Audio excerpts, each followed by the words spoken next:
So, hey, everybody, I want to show you a statistic about home sales in the Atlanta metro area, and which spurred me on to record this audio for you is a headline that I saw from the Atlanta Business Chronicle, the Atlanta Business Journal.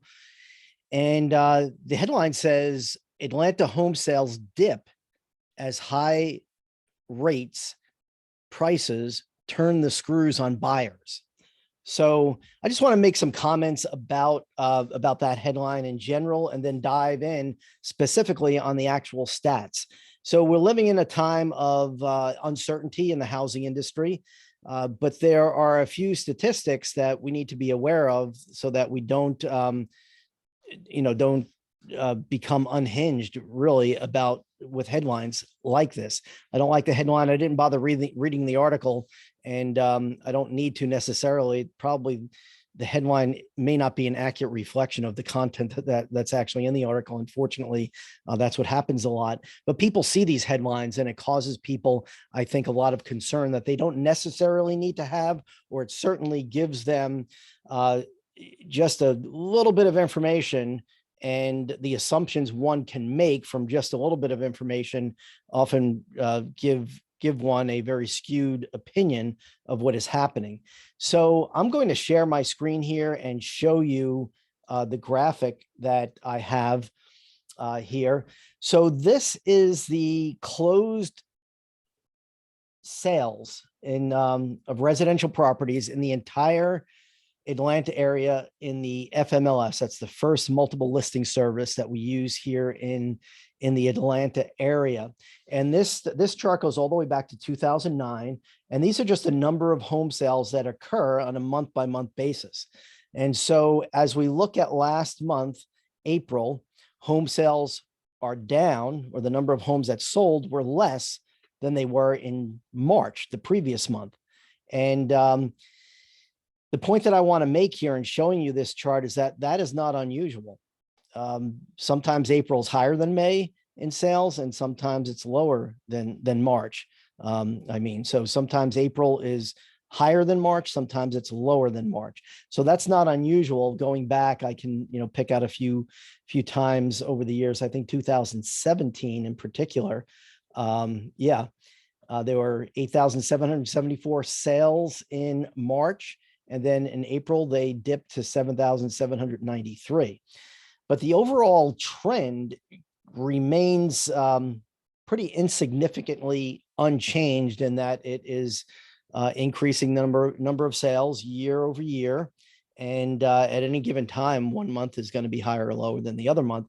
In general, where in a time period where normally March, April, May, June, July, one of those months normally is the highest month for home sales. And usually that's May, June, or July of every year. So just to show you here, we saw June 2021, July 2020, May 2019, May 2018, June 2017, June 2016. So you can see the pattern there. It's one of the summer months that is the highest number of sales every year, year after year. And normally January or December is the lowest. So just to pick out January 2019, this is January 2015, January 2011. So, and then let's see, January 2022. So January typically is the month that has the fewest sales.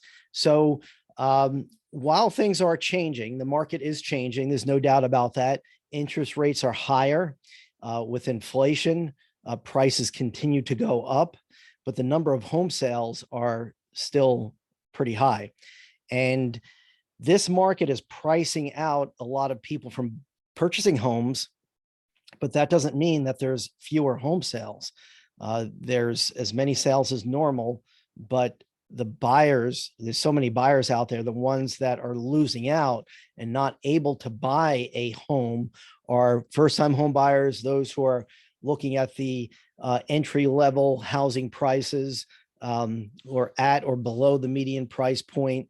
Those buyers are being pushed out, and there are still plenty of buyers for that price category of people that were hoping to maybe buy a nicer home. They kind of have to downgrade a little bit and purchase those homes that the first-time home buyers or entry-level buyers are not able to purchase because of the high interest rates right now, and they're not qualified for a loan. So is one other statistic I want to show you that will really give context to this chart right here, which is the closed sales. And I'm going to click on this one, month supply. Another term for this is the absorption rate or inventory, actually inventory, month supply, same thing. So, back in 2012, when we were recovering from the crash, there was a historical, kind of high of like 7 months of inventory. And normally between 3 and 5 really is a healthy back and forth and switches between a buyer's and seller's market. So we've gone from one extreme where it was an extreme buyer's market where a lot of investors came into the Atlanta market and were snapping up homes for 50 cents on the dollar or less. And they have done well over the years, holding rental properties and seeing the prices of those properties appreciate dramatically. And then ever since October 2016, the number of days on the market or the inventory has been 4 months or less. And being less than 4 months, the builders start building, and there's a lot of new home construction that takes place. When it dropped below or hovered around 3 months supply of inventory, new home construction really has continued very strong. And then since 2020, the year of coronavirus, the inventory just has crashed. And there is, that's when I say crash, that's not necessarily a negative thing. It's negative if you're trying to purchase a home, you can't find a home to buy.